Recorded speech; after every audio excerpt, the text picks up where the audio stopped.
when the House comes to order, hear from the member for Wannon. My question is to the Prime Minister. Prime Minister, how many of the 2,900 visas from Gaza have been cancelled? Call to the Prime Minister. I thank the member for his question. I refer him to my previous answers. We've rejected more than 7,000 visa applications. Fewer than 1,300 people are here. I remind the member that the Rafah border crossing is controlled by the Israeli and Egyptian authorities, and it was closed in May. They're not letting people out, and they could have asked a question about cost of living, could have asked a question about, Order.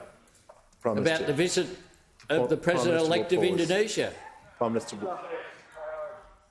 will pause.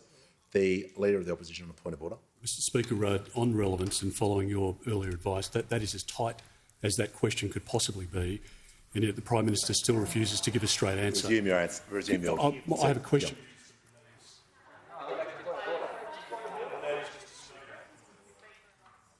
Yep. Yeah.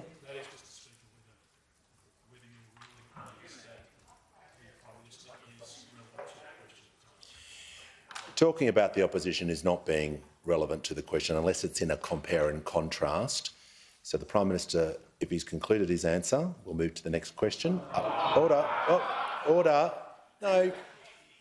There's no need for commentary.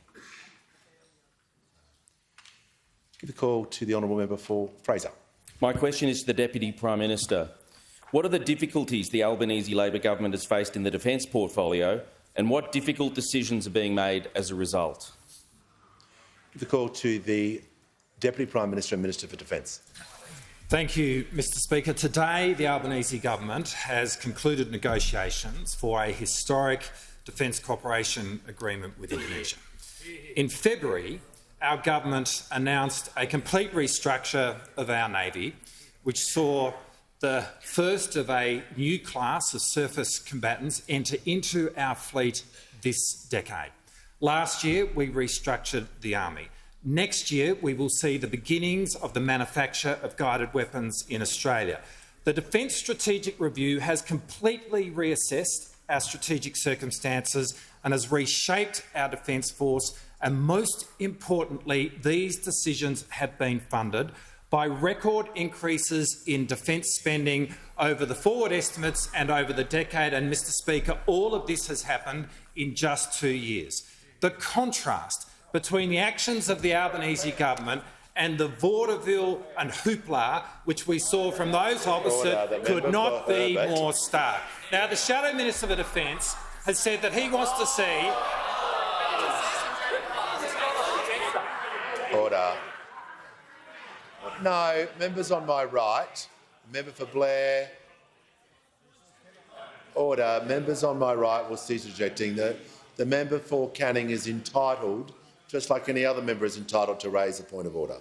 Member for Canning has the call. Yeah, thanks, Mr Speaker. It was on relevance. There was no alternative approaches mentioned in the question, and Happy Gilmore here has just gone nuts. No, resume your seat.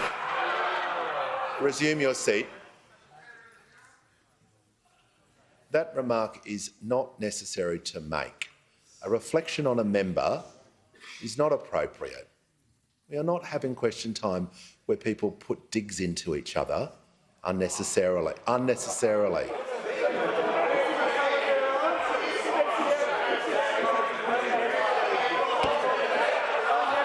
Order.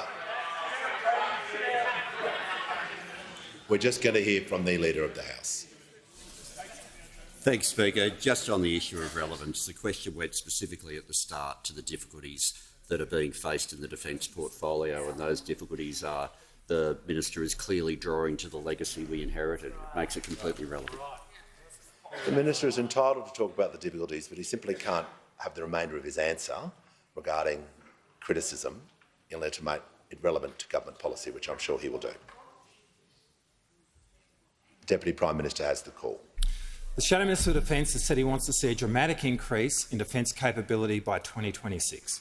but he cannot even secure agreement within his own ranks to support Labor's increase in defence spending.